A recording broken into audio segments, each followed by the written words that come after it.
আমার কেশ পাকিবে, দন্ত নড়িবে, সম্বল হবে মুরুলাঠি।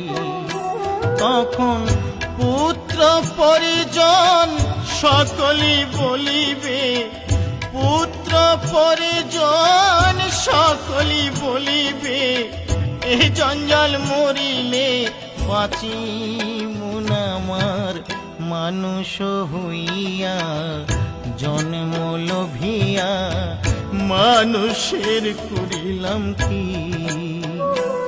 আমি মানুষ হইয়া জন্ম লোভিয়া মানুষের করিলাম কি। আমি করুণা ভজিলাম, কি ভুল করিলাম, করুণা ভজিলাম